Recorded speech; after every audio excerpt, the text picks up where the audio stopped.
fist bump. Hello, all of my Bujinkan friends. Good morning again. I'm here doing another Periscope, and I titled it Bujinkan Ask Me Anything. So I guess that title saying Ask Me Anything really means anything. Although I appreciate it if you don't act like a troll. That would be nice.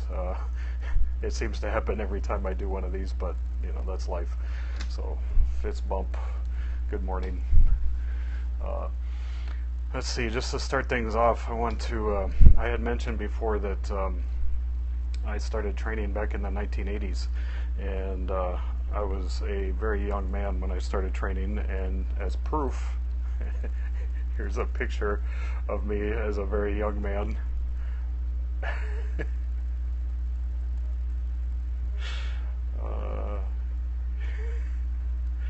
Hey, I used to have hair. Getting old is no fun. This picture was in Ohio. I had went to train with Stephen Hayes. I was probably about 18 there or something like that. The guy with no shirt on, he's some dude from Germany whose name I don't remember. If anybody happens to know him, you know, send a big hello for me. But I don't know who that is. That was a long time ago, back in the 80s. So, yeah, I used to have hair. It's crazy. Here's another picture of me with Stephen Hayes. Way back in the day when I was quite young. Apparently he was a lot younger too.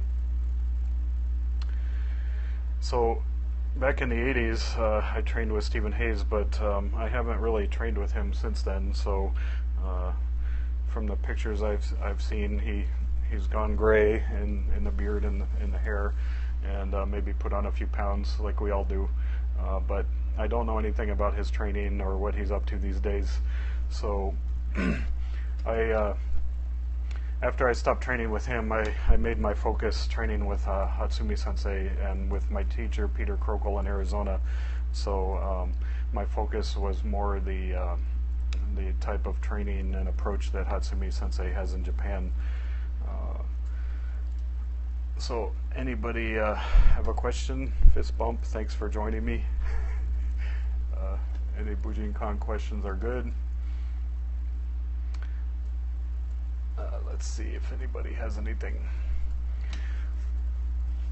I see a few people have joined us here on Periscope. I know it's here in the States, it's Sunday.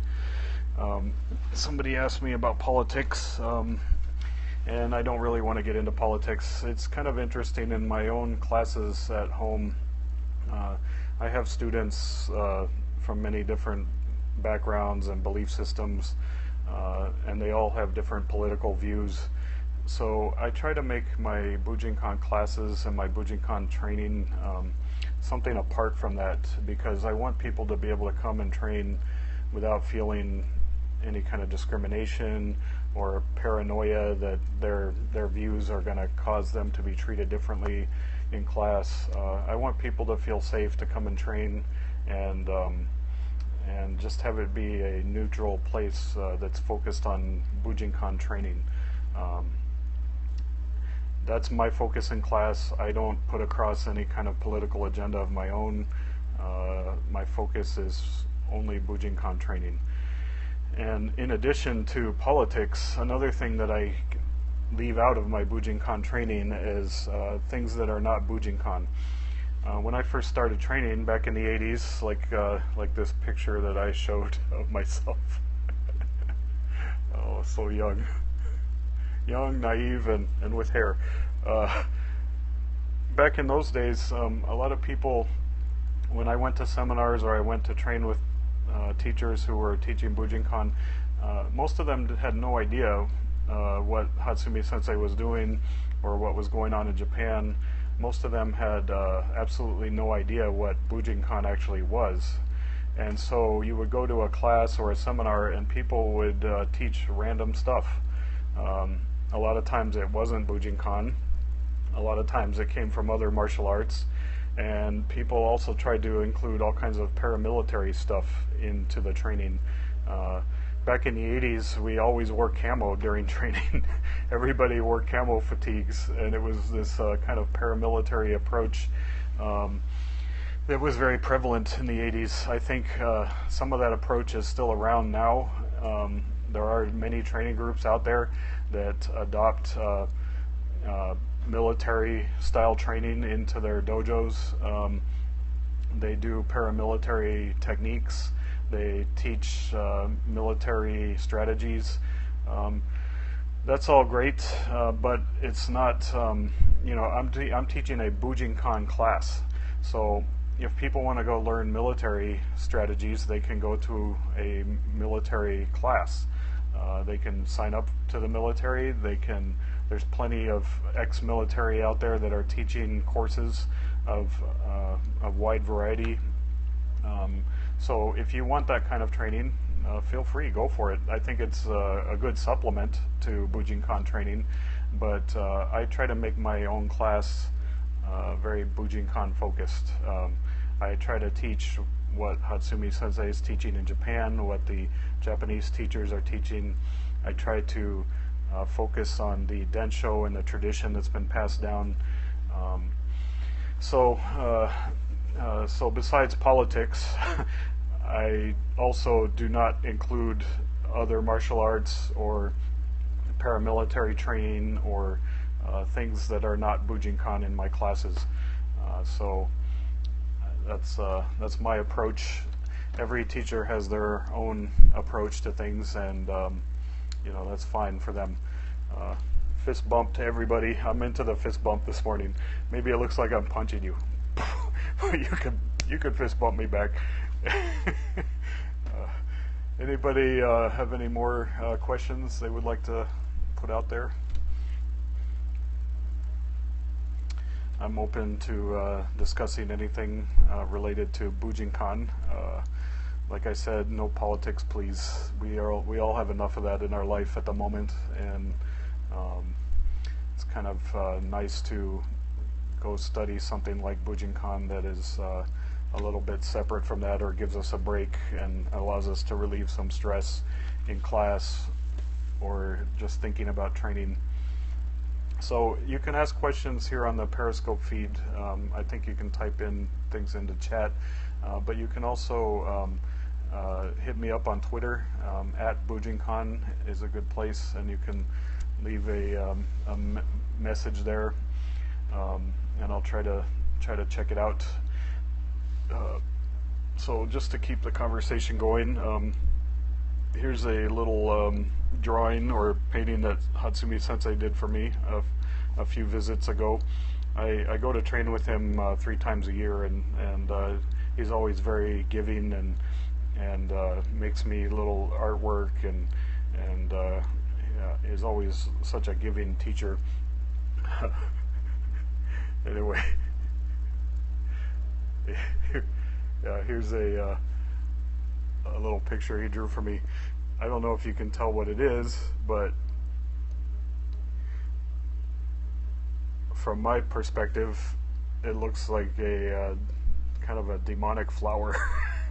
This flower has a very kind of evil little smile, plus he's got these creepy little bat wings. I'm sure there's more to it than I understand, because the Japanese culture has a lot of things like this that have meaning that us in the West do not know about. So if anybody knows what this flower is or what it means, that would be cool. But I don't think it has any really deep meaning. It's just something fun that Hatsumi Sensei drew for me, kind of on the spur of the moment. If you've ever been to Japan and watched Soke making drawings, he's very quick. He just looks at the person and makes an artwork very quickly. Sometimes it's just kanji. He's just writing kanji based on that person and what their the sense he gets from them. Maybe he knows them or has a history with them, so he'll write something specifically for them. Sometimes he'll just make a quick artwork like this, just on the spur of the moment. And if you've observed him do this, he's so fast. There'll be a line of 40 people or more waiting to get artwork done for them, and he whips through them so quick. It's really amazing. I see some more people have signed up. Fist bump. I'm into the fist bump today. So, anybody have a question? Anything they want to ask about Bujinkan training? You can ask me on Twitter, or you can leave a little chat down here in the Periscope thing. I'm gonna just to keep the conversation going. If no one has a question, I can. One thing I do is on this Twitter account I post quotes from Hatsumi Sensei all the time, and most of these quotes are things that I've personally heard him say when I'm in a class. So some of them come from his books or videos, but most of them are things that I've literally heard him say in person. And after class, I sit on the train and I write down notes, or I go back to my hotel room and write down notes. So then I put these on this Twitter account for the Bujinkan community. I throw them out there, and I don't know how useful it is to people seeing these little witticisms from Hatsumi Sensei, but I'm always fascinated with his philosophy and his approach to training, so it's something that maybe you guys get something out of.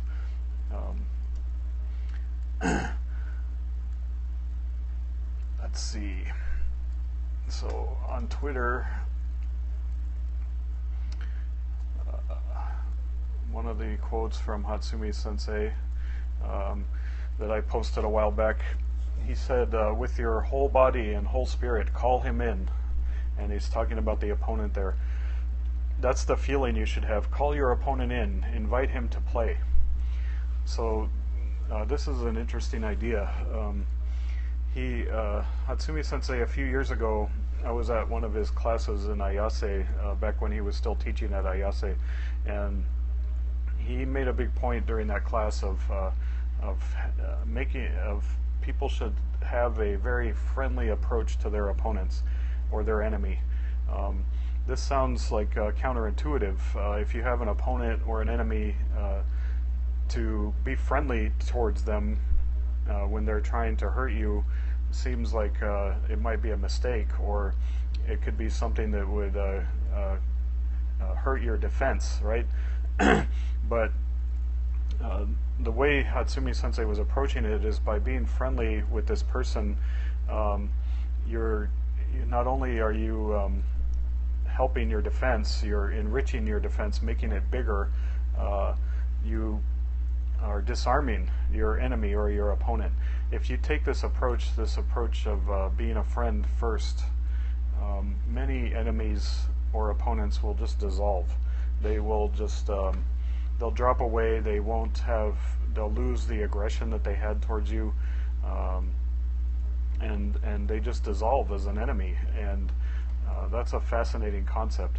But beyond that, it's something that's disarming. So it's like kind of kyojitsu. If someone comes at you in a threatening way and you approach them with a smile, with friendliness, you reach out to shake their hand, sometimes it kind of disarms them or confuses them for a moment. And you can use that moment where they're confused to turn things against them.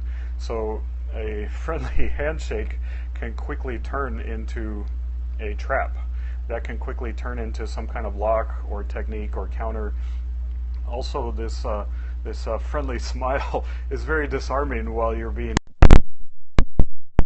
is countering you or attacking you. So that can be part of the kyojitsu, or the approach that allows you to win a fight that might otherwise be very challenging. The idea is, do not face aggression with aggression, or force with force, or anger with anger. Take a friendly approach. Take an open approach. Have a smile on your face when an enemy approaches, and that will allow you to counter things in a way that is quite unique. So that's from one of the quotes from Hatsumi Sensei. He says, "With your whole body and your whole spirit, call him in. Call the opponent in. That's the feeling you should have. Invite him to play." So if you take this kind of friendly approach and call your opponent in, it's not just friendliness, it's also a fighting spirit that you have. You're saying to him, okay, let's go, let's fight. I'm here, I'm ready. I'm calling you in, come at me. You know, that kind of approach. It's an approach that's unafraid. It's because you're inviting him to play, and you're thinking of this fight as some kind of play. That approach is one of fearlessness, right? So beyond being disarming and being a type of kyojutsu, it's an approach of fearlessness that you have. And when your opponent sees that you're fearless, that you're ready to play with him, wow, that can be quite frightening to him. It often will cause an opponent to back down. I've had this experience in my own life. I've had experiences where very threatening individuals have confronted me. I've had it happen with multiple opponents. I've had it happen with opponents who were armed with weapons, both knife and firearm. And by using this kind of approach in that moment, it helped me to survive. It helped me to disarm the situation, and I think it gave them a sense that this wasn't the right opportunity for them to prey on someone weak, because I didn't show weakness. I showed friendliness, and I showed this willingness to play, to be in that moment, to have this fight evolve, right? And many bullies or enemies that you might face, or opponents, when they sense that fearlessness, they'll back off. They'll look for some other victim to prey on, and they'll leave you be, or they'll think twice at least about doing something. So if you can cultivate that attitude that Hatsumi Sensei says, using your whole body, your whole spirit to call the opponent in, invite him to play. If you can cultivate that attitude, so a lot of times you don't even need to get to an exchange of fists or fight, because, hey Cassie, there goes my cat. Yeah, if you have that attitude, then your opponent will back down many times. Or if they don't back down, they might even become friendly with you in that moment.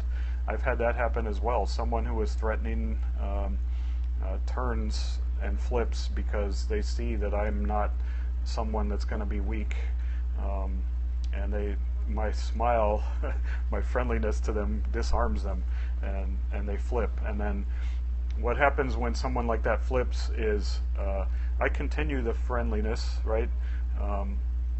But I also look for an exit, because that person, if they came at me with aggression initially, or they wanted to fight with me, and they were looking for a fight, just because their temper drops and they're no longer ready to fight with me, they can flip really quickly. So it's best not to hang around or keep engaging with them any longer than you have to. So present this friendliness, invite them to play, show them you're not afraid, but then as soon as things temper down or simmer down, then you look for your exit. Don't stay there, don't argue with them, don't engage with them any more than you need to, and take your leave of that moment, right? So welcome everybody, fist bump. Welcome to everybody to this Periscope. If you have a question about the Bujinkan, feel free to type something in the Periscope chat, or you can hit me up on Twitter. You can give me a mention, or do @Bujinkan on Twitter, and leave me a comment. I'm paying attention to those, so I can answer your questions about training. So anything you have. As I showed a little bit earlier, this was me back in the day when I was very young. I started training in the Bujinkan back in the 80s. I was a teenager, so this was me back when I had hair. I was a bit slimmer. I don't know who the guy is, the guy with his shirt off there that I'm pretending to fight with. He was someone from Germany. If anybody knows him or recognizes him, please say hello to him for me, or ask him he can email me even. That would be fun to reconnect after all these years. If him or anyone else wants to connect with me, the easiest way is to email me. It's bujinkansantamonica@gmail.com. That's probably the easiest way to connect with me or get a hold of me. Other than that, you can also go on my website, rohodojo.com. There I have a lot of training videos that people can access, but you can also hit there's a link, contact link, that gives you all the information for how to contact me or get a hold of me. So yeah. Again, this is a Bujinkan Ask Me Anything, so please, if you have a question, type something into Periscope there, or hit me up on Twitter @Bujinkan, and you can ask the question. Otherwise, I'll just keep rambling a little bit. I going through these old Bujinkan tweets that I have, and these are all quotes from Hatsumi Sensei that I have gathered over the years of training with him. When I go to his classes in Japan, Hatsumi Sensei, beyond the physical training, he often gives us or offers us a lot of philosophy about training, about life. Sometimes he offers us just some comedy, right? He'll say things that are very humorous or amusing, and sometimes he offers us poetry or something inspirational. He's a very skilled speaker, and he's able to say a lot of things in the moment that are really incisive and can lead to a lot of inspiration for our training and for our lives. And so after I go to his classes, I carry a notebook with me, and I'll sit on the train and make notes, and I save those for later, and then I put them on this Bujinkan Twitter account to try to share them with the rest of the world. Let's see what else he says. Oh, here's a funny one. Hatsumi Sensei, in one class that I was at, he said, you have to be the type of person that lucky things happen to. That was a funny quote. He was talking about being in a dangerous situation, right? You know, if you're not the type of person that lucky things happen to, well, then a lot of times you're getting unlucky, right? Or life is beating you down or causing you trouble. So he said you have to be the type of person that lucky things happen to. When he first said that, I was like, what? How do you be the type of person that lucky things happen to? Well, like many things Hatsumi Sensei says, this quote can lead you to a lot of deep ideas. Being the kind of person that lucky things happen to, that requires some deep inner reflection. You need to reflect on your own life, your own personality, your own history, your own choices, your own persona. All of these things add up to bringing you luck or bringing you misfortune, right? If your history in life is one of creating difficulty or causing trouble or being a bad person, well, then most likely you're going to get unlucky. Most likely your fortune will not be a good one in the future. Your history will snowball and catch up with you. Your history kind of clings to you, right? It's like something you did in the past. It just kind of hangs on you like a wet coat, and you can't get away from it. You can't escape it very easily, right? So when Hatsumi Sensei says you have to be the kind of person that lucky things happen to, that's one idea for that, right? How do you be a person like that? Well, one way you start to be a person that lucky things happen to is to make sure you're not doing terrible things in the present. If you're doing bad things or you're causing problems for people around you in your life, then that history is going to hang on you in the future. And someday in the future, when you're maybe not being a bad person, or you are doing your best to improve or change your approach to life, you still have that history kind of hanging on you and dragging you down. And in a moment where you're vulnerable, something unlucky can occur, and it might be directly connected to that history, right? Yeah, when I heard him say you have to be the type of person that lucky things happen to, I was like, wait a second, I don't have any control over my luck, right? And that's probably how a lot of people feel. Another way that you might have some control over your luck is through your persona, right? If you are projecting a persona out to the world of defensiveness or aggression, right, or one that's not friendly or not open or welcoming, if you're projecting that kind of persona out to the world, what do you think that's going to do to your luck, right? The opportunities for luck come more often to someone that's open. They come more often to someone that's pleasant. They come more often to someone that's agreeable, that other people like to be around, right? Lucky things are less likely to appear or open up to someone who is aggressive or angry or unwelcoming. So your persona, your own persona that you put forth in any moment, that can have an effect or an influence on the luck you may have.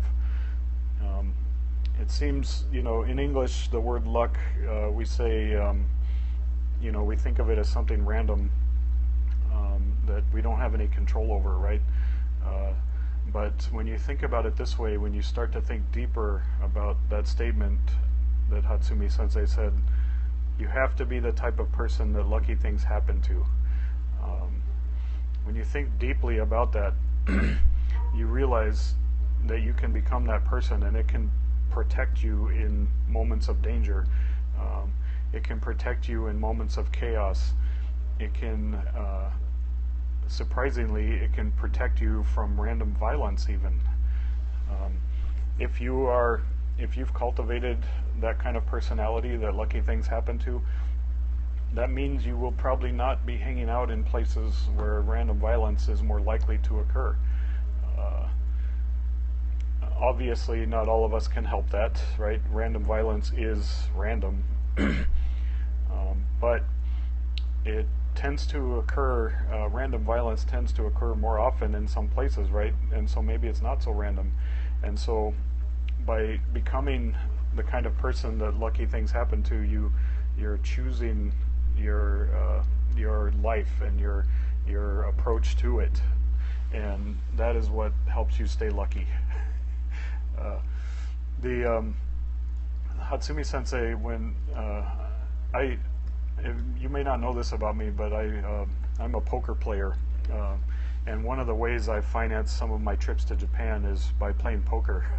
So when he made this statement about being the kind of person that lucky things happen to, I was like, wow, that's kind of deep, and I need to learn from that, because as a poker player, that directly influences my bottom line. My own earnings are related to that statement, right? And I found it's quite true in the game of poker, right? When you're at the poker table, your own actions often influence your luck. People who gamble or play poker specifically, they don't always realize that their own persona, their own approach to the game, their own tactics, their own strategy, whether they slept well the night before, whether they take care of their body so their mind can work better, they may not realize that all of those things add up to influence luck. They will play better, have more opportunities to get lucky by controlling those things in their life. And so it's something that that applies to other things besides Bujinkan, right? Other things besides our training. So one day I was in the dojo, and Hatsumi Sensei had said, you have to be the kind of person that lucky things happen to. But he also, one day he painted for me. I asked him to paint for me the word for fortune or luck, because that statement he made resonated with me a lot. And like I said, because I'm a poker player, that's one of the things I do to help me get to Japan to train with Hatsumi Sensei. This idea of fortune or good luck really was something I was thinking a lot about. So he painted the word for me, koun. Koun. That's a very interesting word. Let's see. I'm rambling a lot, so let me check my notifications here on Twitter and see if anybody has a question. Nope, not yet. Fist bump to all of you who are just hanging around. That's okay. I can just keep rambling. Or if you have a question, feel free to write something in Periscope or send me a note on Twitter. The word koun, it translates into English as fortune, right, or luck. And I'm looking at the kanji right now that Hatsumi Sensei wrote these for me. He made a painting of koun for me, and the first character in koun, let's see here, is happiness or blessing or fortune, right? So to be the kind of person that lucky things happen to, you might want to start with that, right? Being just cultivating happiness. If you can create a life of joy, of happiness, you are much more likely to have fortune or luck in your life, right? And then the second character in koun has to do with destiny or fate, or carrying something around with you, right? So you're carrying this happiness around with you, or this fortune around with you, or your history or your past around with you, and that's what leads to more luck. I had a very interesting story. The day that Hatsumi Sensei painted koun for me, I showed this to Yabanaka-san in the Hambu dojo, and some of you might know Yabanaka-san. He's a longtime student there in the Hambu. He does a lot of administrative and volunteer things for Hatsumi Sensei. He's the guy that you usually go up to and give your money to at the beginning of class when you're paying for Soke's classes. He also has been Hatsumi Sensei's uke for many, many years. Hatsumi Sensei really beats the crap out of him. But Yabunaka-san is a friend of mine. I train with him a lot when I go there. So after Hatsumi Sensei painted this word koun, I went and showed it to Yabunaka Sensei, or Yabunaka-san, and Yabunaka, he was quite amused by it because it reminded him of a story. He said when he was with Hatsumi Sensei at one of the taikais in Atlanta, if for those of you who haven't been there, that city in the summer can get so hot, very hot, humid, muggy.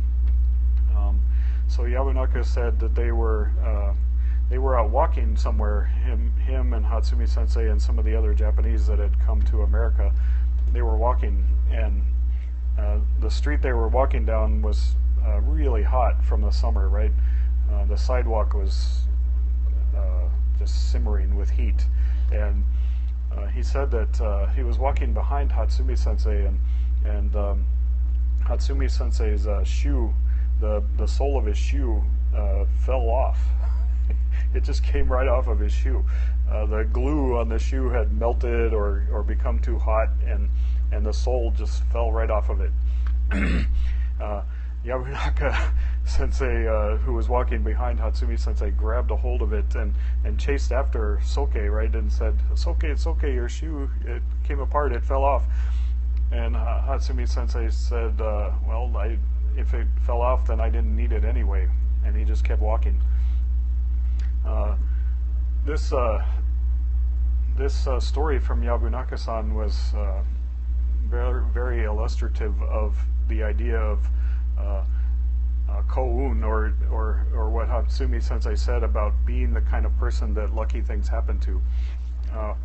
Hatsumi Sensei's approach to training and to life a lot of times is that you have to discard the things in life that you don't need, right? You have to toss them aside or throw them away or let them fall away from you. If there's something in life that you're having trouble hanging on to, right, maybe you shouldn't hang on to it. Maybe you should let it go. And when the sole fell off of his shoe and he just kept walking or moving forward, this is an evidence that he was unencumbered by this problem, right? You might think it was unlucky that the hot sidewalk had made the glue on his shoe melt and caused the sole to fall off of it. That might seem like something unlucky or unfortunate, but he didn't see it as unfortunate. He instead saw it as a sign that he didn't really need that, or maybe the shoe was not something he should hang on to. Maybe it was time for a new set of shoes or a better set of shoes. So Hatsumi Sensei didn't let it faze him. He just kept walking.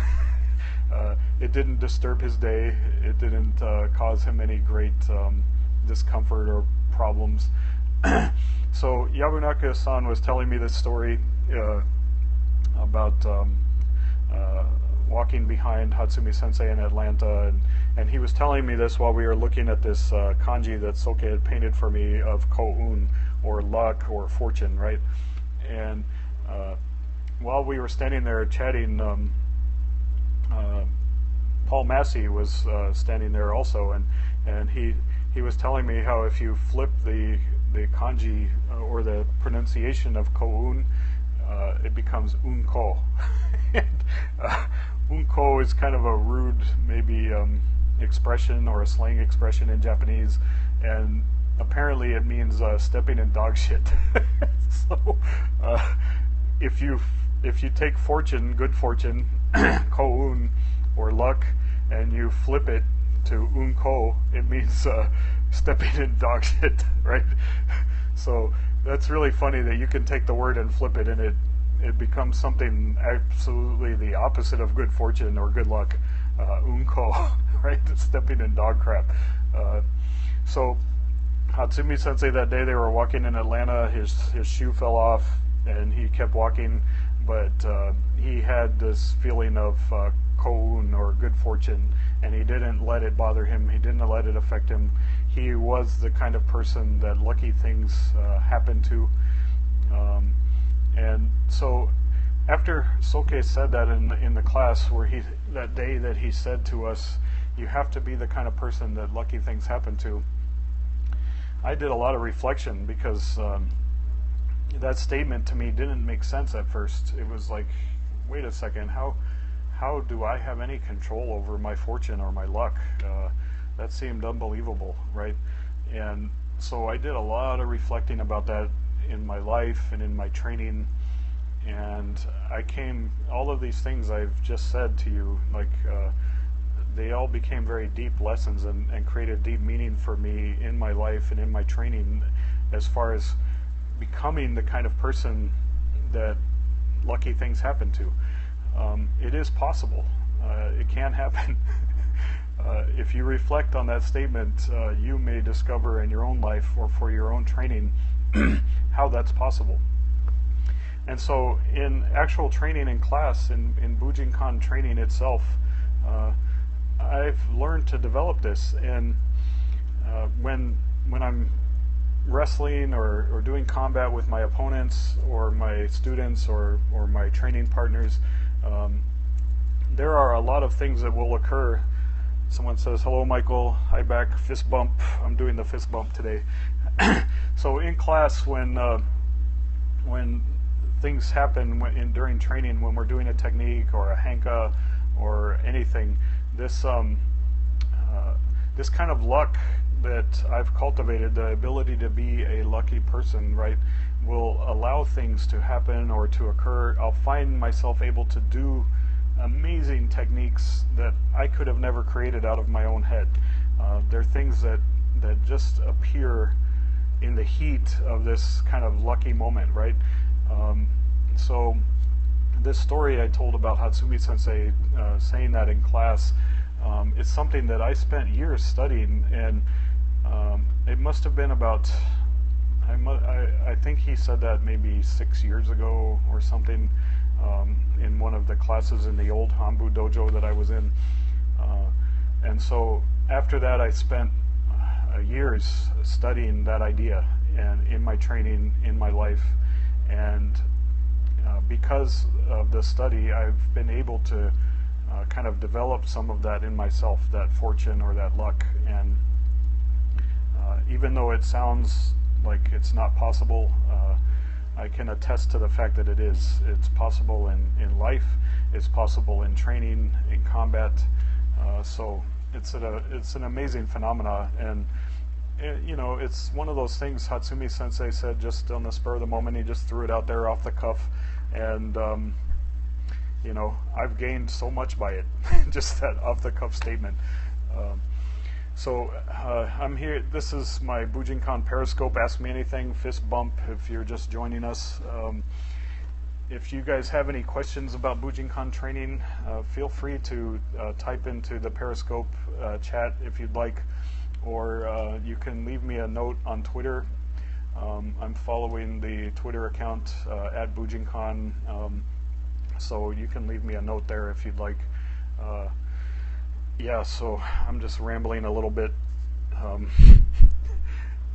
Here's me back when I had hair. It's so silly. I was so young back in the 80s when I first started training.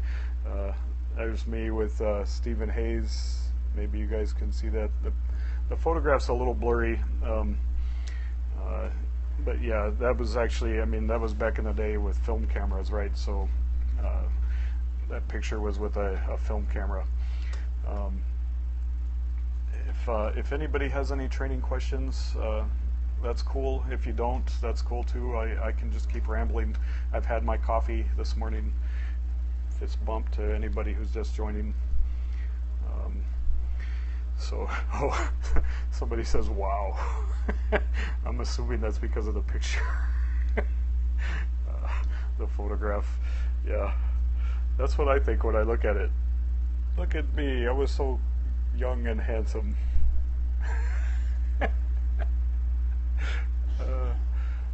I had hair. This dude, this was in Ohio when I was training with Stephen Hayes back in the 80s. This other dude that I'm posing with there, he was from Germany. That's all I remember. I don't remember his name, unfortunately. So if anybody knows him or recognizes him, please say hello for me. I don't know if he's still training. It's very likely he's not still training. Most people that start training don't really stick with it. It's unfortunate that they can't fit training into their lives or stay with it for the long term, because the rewards of training are so incredible. If you can manage to stick with it, wow, I mean, it just can make your life so rich.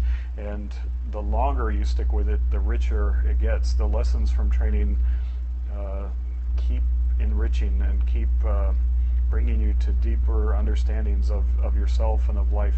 So, like I said, this guy that I met back in the 80s training in Ohio with Stephen Hayes, he may not be training anymore. I don't know. Most of the people that I was training with back in those days don't train anymore. I remember a lot of my original Buyu or students or classmates most of them have dropped away from training for various reasons.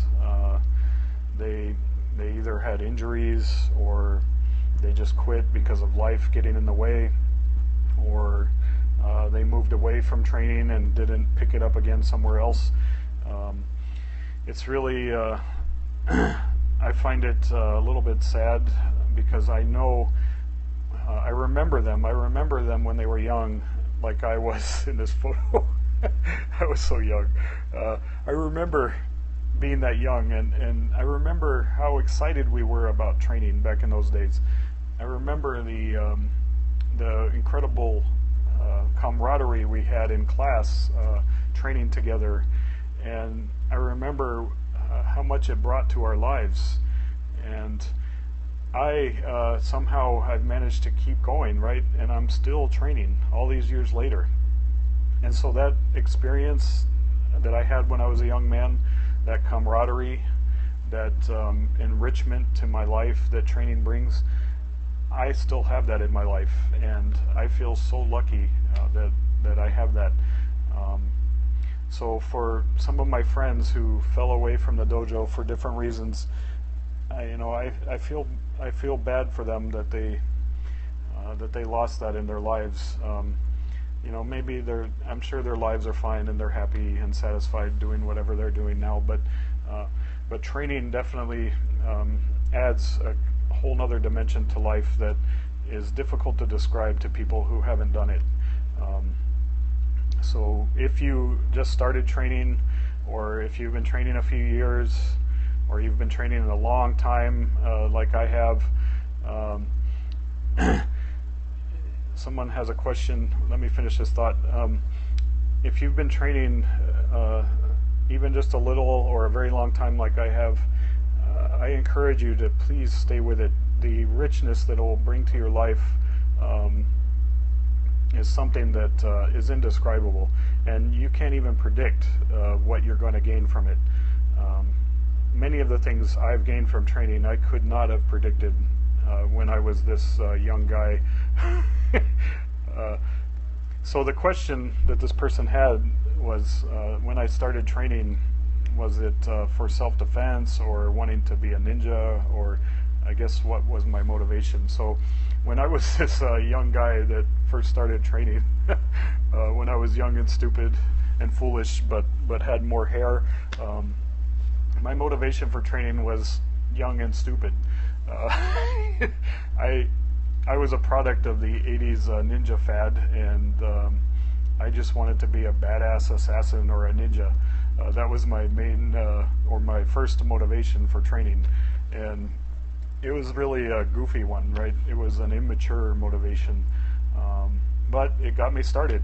So the interesting thing is, as a teacher now, sometimes I have students who come to train with me who also have that kind of motivation.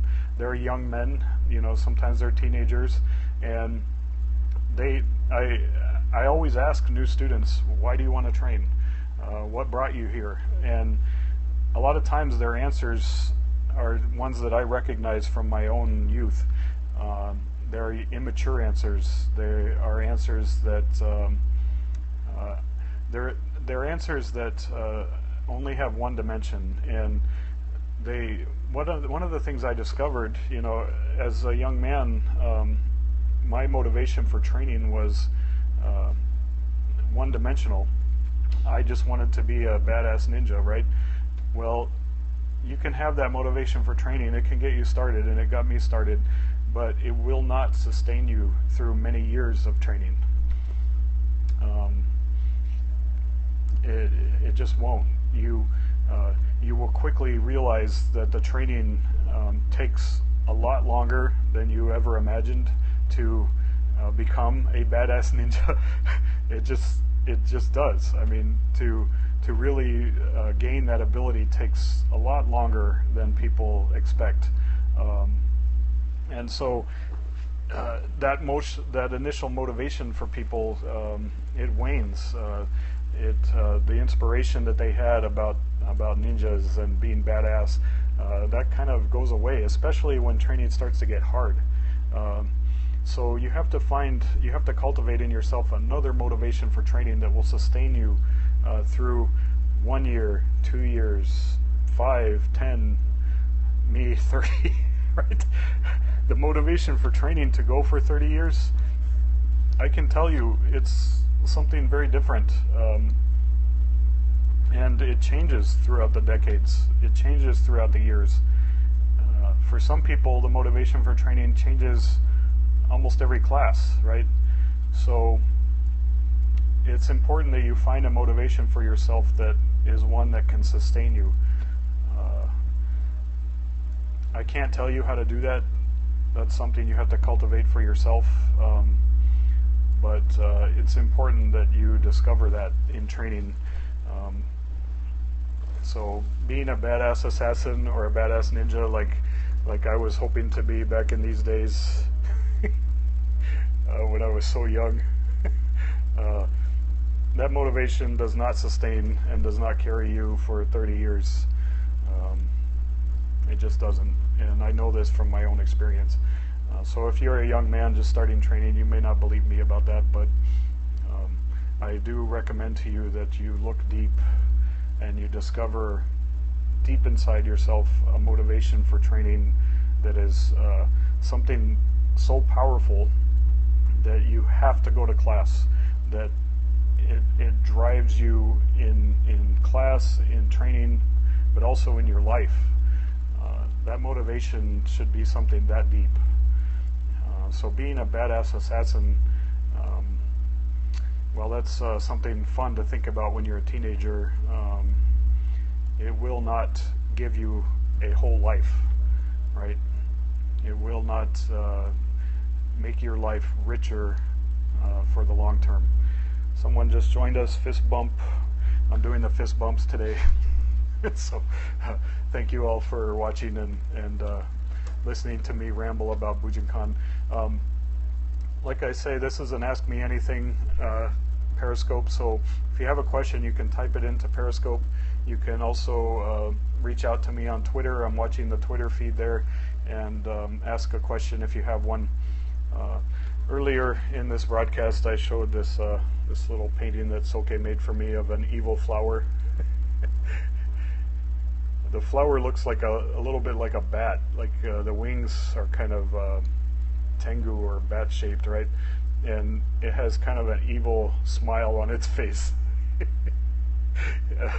Yeah, I'm trying to copy it, I can't. Kind of a demented flower smile. So that flower looks like, oh, look how pretty I am, but I'm going to eat you. Yeah. Soke, he was kind of in a silly mood the day when he made that little painting for me. So yeah, one of the things that I post all of these quotes from Hatsumi Sensei on the Bujinkan Twitter account, and like I said, these are quotes that I myself have heard in his classes for the most part. After I train in one of Soke's classes, I sit on the train and write notes in my notebook, and then I come home from Japan and share these quotes on Twitter when I have the motivation or the time to do it. So there's a whole bunch of them on there, and these quotes actually go over the course of many decades. I've been training for like 30 years now, and these quotes from Hatsumi Sensei go through many decades. And one of the things that's interesting to me when I read through all of them is there's so many common threads that go through training over decades. When I first started training, I only heard certain things. The things that I was interested in are the lessons that I heard from Hatsumi Sensei, right? So I was only, the filter of my own ears, I was only picking up certain lessons. And when I go back over my notes, all these years later, I'll see something that he said decades ago, a long time ago. I'll see something that Hatsumi Sensei said, and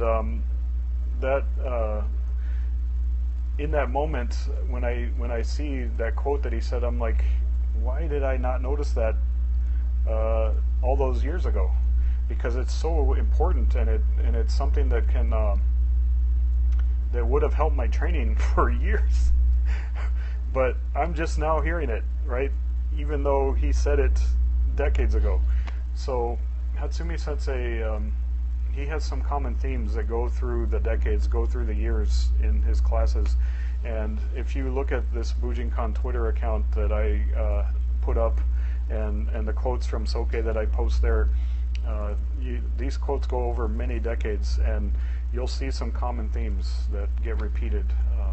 So I encourage you, when you train with Hatsumi Sensei or with your own teacher or with me, try to open up to what they are actually teaching or saying in the class, because a lot of times it gets passed through the filter of our own minds, our own ears, and we're not actually hearing what the teacher is teaching. So yeah, you have to really open up to that. Let's see if anybody has a question. Someone liked my tweet, Squirrel Jammer on Twitter. Thank you for liking the tweet.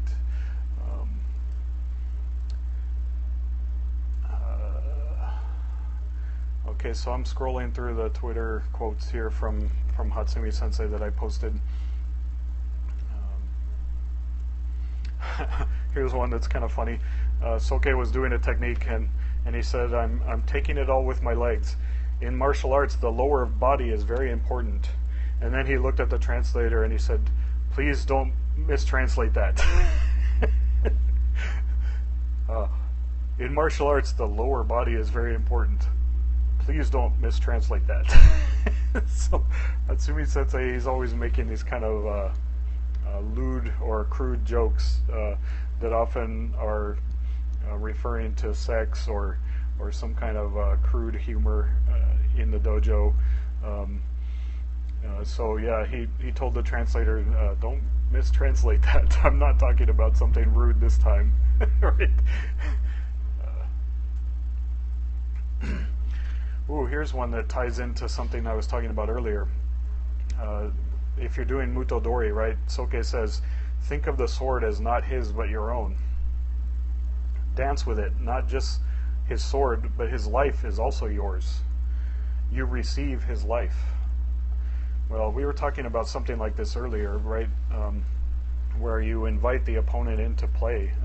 So when you're doing Mutodori and the opponent is cutting at you, you want to have this attitude of receiving.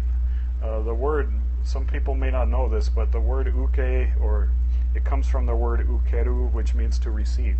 And if you have this attitude of being receptive when the opponent is cutting at you with his sword, it's the best attitude to have to be able to survive in that moment. So this quote of Hatsumi Sensei, he says, think of his sword as not his but your own. So he's cutting at you with that sword, well, he's giving it to you. He's basically handing his sword to you in that moment. So if you have this attitude of being receptive, of receiving, well, he's handing his sword to you, so you take it. He also said, think about this as not just his sword, but his life is also yours. You receive his life. So when you're doing Mutodori and the guy cuts at you, you think of his sword as your sword, you receive it. You think of his life as your life, you receive it. If you approach Mutodori like that, it's really incredible what can happen. Basically, you can't be harmed. It sounds a little mystical, and it may be hard for you to believe or comprehend, but you cannot be hurt if his life is your life, if his sword is your sword, and you're receiving that. You're receiving his sword, not as his sword, but your sword. That approach will transform not just your Mutodori, but your training in general. So that quote from Hatsumi Sensei is very deep, and I encourage you to explore that in your own training. Be a real uke, right? Have that attitude of receiving. Ukeru means to receive. That's one translation for that. So that can transform your training, and I encourage you to adopt it. I don't know if anybody has any questions, but I think it's probably time for me to wrap this up. Thank you for all the hearts. I'm doing the fist bump today. I appreciate it. I appreciate all of you for listening and chatting along with me. I know I do a bit of rambling. This Periscope medium is something I'm still getting used to. It feels sometimes a little bit one way, like I'm just ranting or talking to the camera. So I hope that you people who are following can feel like it's not just a one-way thing, but a two-way communication. Please chat at me. You can email me at bujinkanSantaMonica@gmail.com. If you email me with a question ahead of time that you would like me to talk about in this broadcast, I can do that, right? So send me that email at bujinkanSantaMonica@gmail.com, and you can ask me a question and I will attempt to answer it in the next Periscope. You can also always type questions in the chat, or on Twitter you can send me a notification to ask any question you have. But I'm getting ready to wrap this up.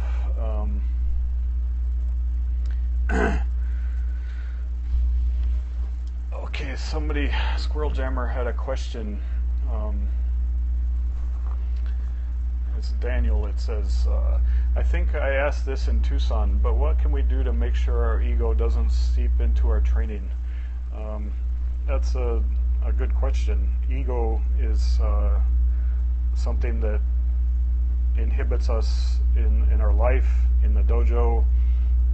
It gets in the way or interrupts the free flow of life, of training, of henka, of creativity.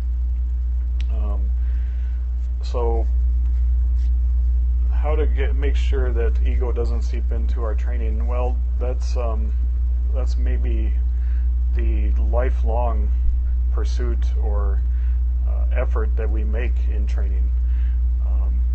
Hatsumi Sensei, a number of years ago, this was in Ayase. I was training with him in Ayase, and he said something that was so profound to me. He said that Bujinkan training is a process, and as you go through training, you keep tossing away the things you don't need. So you toss these things aside, these things you don't need, and you keep simplifying yourself, your training, your life by tossing these things aside. Every time you discover something you don't need, whether it's a technique or an attitude or an opinion, every time you discover one of those things, you can understand that you don't need them, and you can toss them aside. Discard them, basically, is the word that he was using in Japanese. Is kind of like discarding or throwing something away, right? So he said that training is a process of doing this, of tossing these things aside that you don't need. And the longer you train, the more you might discover these little parts of yourself. He called them like bad parts of yourself, right? The negative things in yourself that are holding you back or hurting you in life or in training. As you train, you're purifying and you're tossing these things aside, and you discover little things, little hidden things in yourself that you didn't even realize were there. And so once you discover them, you don't want to be upset about that you found that. You want to take that thing and toss it aside because you don't need it. It's not something that is helping you in your life or in your training. And so ego is one of those things, but ego has many layers. So when you go into class, you want to think about this idea of dropping the ego, right? Or tossing it aside, throwing it away. So every time you discover a new layer of the ego, throw it away. Don't even, you don't want to sit and contemplate it. You just want to acknowledge it and toss it aside, throw it away, eliminate it from your training, from your practice. And if you can keep doing this over the course of your training life, it will purify your training and make you simpler and make you a better person and eliminate the problem of ego in training and in your life. Yeah, that's but that, like I say, that's a lifelong journey of training. It's one of the key goals of training. People often don't even realize that it's a goal of training until many years into training. It takes some people,